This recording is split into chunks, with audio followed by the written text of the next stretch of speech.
Hey guys हे बघू शकता, इकडे मस्त असे नजरिए आहेत. वाव, काय वातावरण आहे, काय ग्रीनरी आहे. इकडे बघू शकता ग्रीनरी वगैरे मस्त अशी ग्रीनरी आहे. हलका फुलकासा असं टर्न केला तर मस्त ग्रीनरी ग्रीनरी दिसते.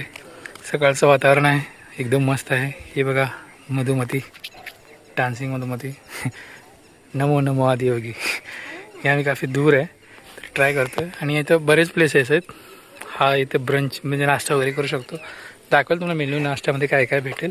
परत तिकडं मस्त असे एंट्री आहे, बस असं स्टोर वगैरे आहेत. आमचा सकाळचा ब्रेकफास्ट, त्याच्यामध्ये आम्ही घेतलंय कॉफी, पोंगल आणि सांबर यांची मेन डिश.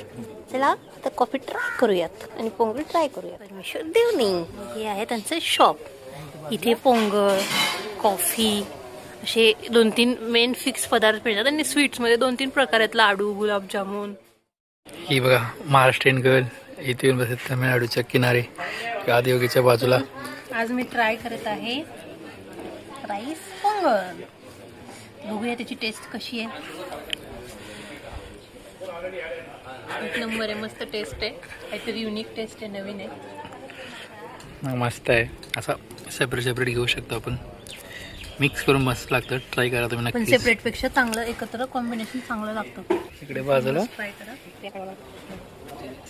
रेस्टॉरंट बसच्या शेपमध्ये त्यांनी डिझाईन केलंय. माहिती घेतल्यानंतर आपण इथून पुढे सरळ जातोय. तर पुढे आपण सूर्यकुंड वगैरे आहेत त्याची माहिती बघणार आहोत. तिथे आपल्याला स्ट्रेट जायचंय.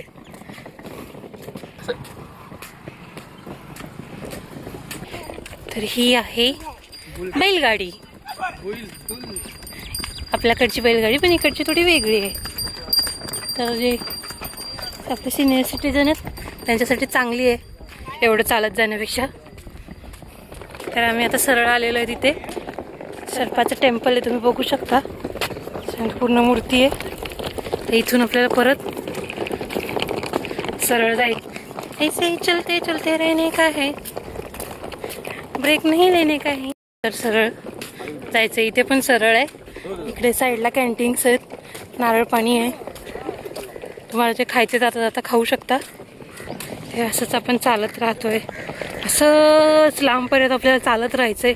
जिथपर्यंत लोक दिसतात आपल्याला तिथपर्यंत चालत जायचंय, जेव्हापर्यंत काही दिसत नाही पुढे. इथे आल्यावर तुमचा सर्व व्यायाम होईल, चिंता करू नका. चालायचंय. जर चालायचा कंटाळा आला तर आहेच गाडी, बुल राईड घेऊ शकता तुम्ही. त्याच्यामध्ये काका मस्तपैकी हातात चाबूक घेऊन आहेत. त्यामध्ये मस्त सीट आहेत, 7 ते 8 लोक बसू शकतात. इकडे शेती चालू आहे, लेडीज आपल्या शेती करतायत. जर तुम्ही उटी प्लॅन करताय तर 1 डेची ट्रिप आदियोगीची पण नक्की करा. चला बघू शकता, हा आमचा शक्तिमान चाललेला आहे.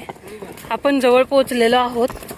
तर बघू शकता इथे सर्व ठिकाणी एक चांगली फॅसिलिटी म्हणजे काय, प्रत्येक ठिकाणी पाण्याची व्यवस्था केलेली आहे यांनी. बघू शकता या साईडला सगळे दुकानं आहेत. इथून तुम्ही सगळं जे काही हवं ते घेऊ शकता. तर आपण आता पोहोचत आलेलो आहेत. ते तुम्ही बघू शकता पोलीस आउटपोस्ट. इथे एन्क्वायरीसुद्धा करू शकता, जसे हे एन्क्वायरी करतात. इथे फ्रंट आल्यानंतर वॉशरूम फॅसिलिटी. त्याच्यानंतर तर इथे आपण पोचलेलो आहोत. बघू शकता. आता इथून पुढे कुठे जायचं बघू आपण. मध्ये मोबाईल फोन अलाउड नाही आहेत. तर ह्या डिपॉझिट काउंटर जो काही इथे आहे आपल्याच आहे, तर जे काही बॅग्स वगैरे ते आपण इथे डिपॉझिट करणार आहेत. नाही, हे आहे फ्री डिपॉझिट काउंटर. इथे आपल्याला आपल्या बॅग ठेवायचे जे काही तुमच्याकडे असेल, फक्त घालायचे कपडे सोडून. आणि इथे आपल्याला मोबाईलसुद्धा डिपॉझिट करायचं आहे. इथे बघू शकता लाईन आहे पूर्णपणे. तर आपल्याला आपल्या बॅगा घेऊन जायचं. काउंटरची लाईन ते बॅग घेतात, आपल्याला डिपॉझिट करतात.